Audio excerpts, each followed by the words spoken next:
Hi, this is Kelsey Fleming, and for my Genius Hour presentation, I focused on how I can help my students develop a growth mindset. And my journey began with actually a kid-friendly approach to explaining what growth mindset is.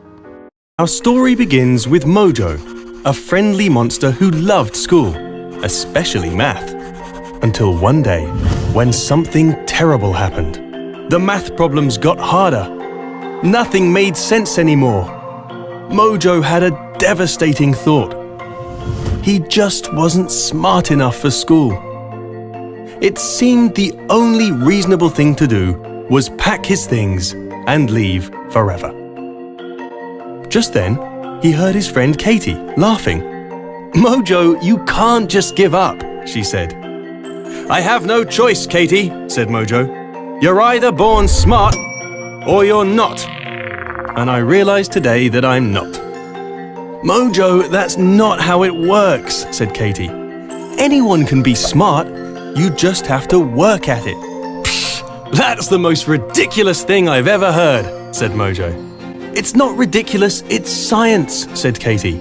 "Neuroscientists studied the brain for years and discovered an incredible secret, that your brain is like a muscle.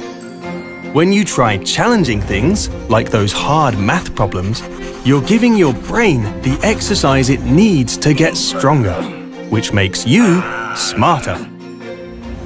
"Ooh, is that really true?" said Mojo. "Of course," said Katie.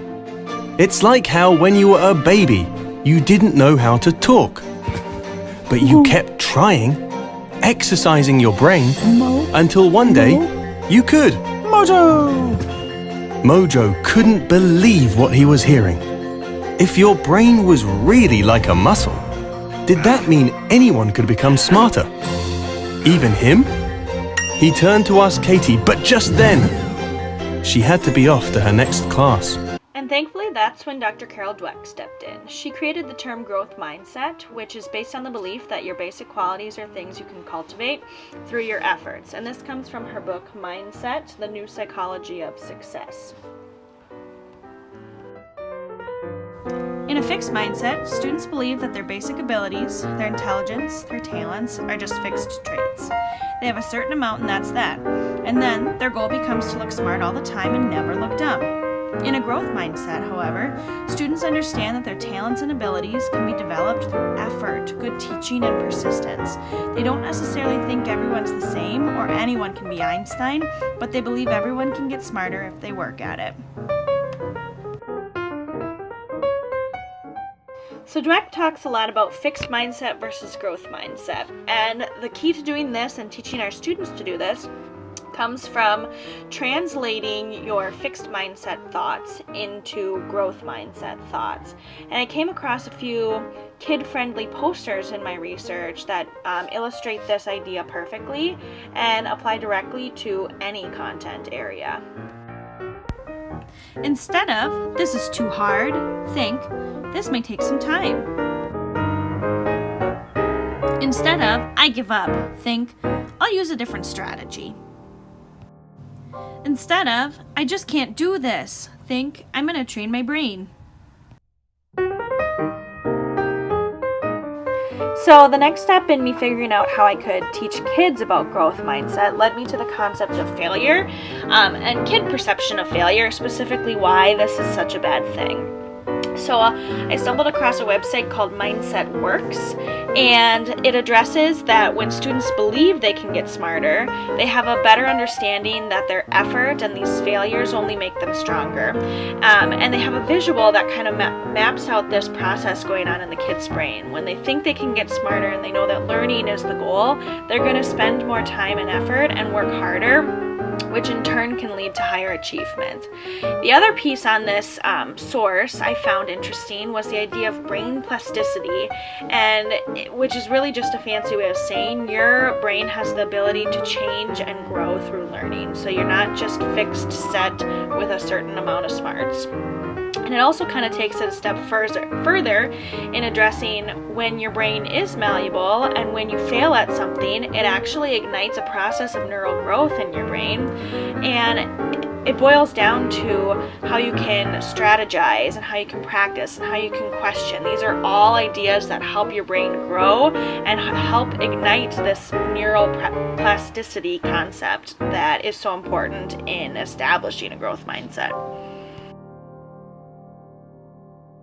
So that got me thinking more about the idea of teaching kids how to fail and specifically planning to fail, which isn't something that's intuitive or a comfortable topic for kids. And I came across the book, The Growth Mindset Playbook, and it specifically talks about how you can teach failure to kids and that failure and struggle are valuable parts of the learning process. Furthermore, it gives you steps to develop a plan for students that they can learn from when encountering struggle and failure, and even teaches kids about the perseverance and resilience and offers opportunities to demonstrate failure in the learning process. And as I was exploring this idea of failure, I came across a live action video of a teacher that's applied this concept of failure to her students. Who knows what failure is? Not trying anything, because if you're not trying anything, you automatically fail. Not trying something could be automatically failing. Great, somebody else. If you do something and you don't complete it because you feel like it's too hard, and you just stop doing it because you gave up. You give up. You stop doing it. You don't complete it. Failure is part of the way we experience life sometimes. Sometimes things get really hard. You know what? When you're in school, when you're learning, when you're doing a project, sometimes it feels like you want to give up, right? But you know what's happening when you're failing? At the same time, what's happening is that you're actually being challenged and you're growing. So also in the Growth Mindset Playbook, Brock and Hundley talk about the idea of it starting with the teachers. And they compare it to the old airplane oxygen mask scenario of you needing to put your own oxygen mask on first before trying to help others. So I started to think about how you as a teacher, or me specifically as a music teacher, could try on these ideas and start to think about my own thinking as it applies to me having a growth mindset. So that led me to the old quote of, doing the same thing and expecting different results. And this blog by Baumgardner specifically talks about how musicians can change their thinking in 4 steps. So the first one is you have to become aware of your thoughts. And when you're thinking like a fixed mindset, and then affirming your choice to change and recognizing that you are able to change and answering it with a growth mindset voice. And after you've done those 3 steps, then you are able to take action in a way that's going to be productive and help you grow as a musician or even as a teacher.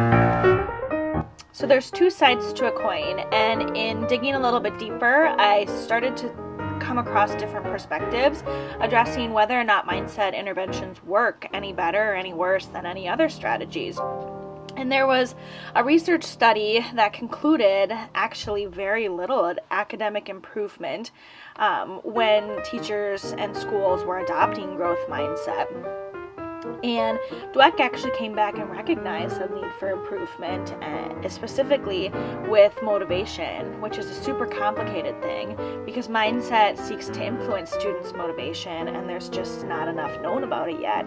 And she even went back to revise her terminology of hard work because some students are working hard yet they see little progress, and she came to revise this idea as needing the right kind of hard work. And her most recent response is a quote: "Approaches to cultivating a growth mindset are in their infancy. Much remains to be learned. In pursuit of this knowledge, my colleagues and I have just completed a nationwide study of mindset interventions, examining where they work best and how they can be made better. We believe the most exciting part of our scientific journey is just beginning." And this happened just last year, so it's obviously something that's going to keep growing and expanding and tweaking and developing, which I think is ultimately what growth mindset is all about.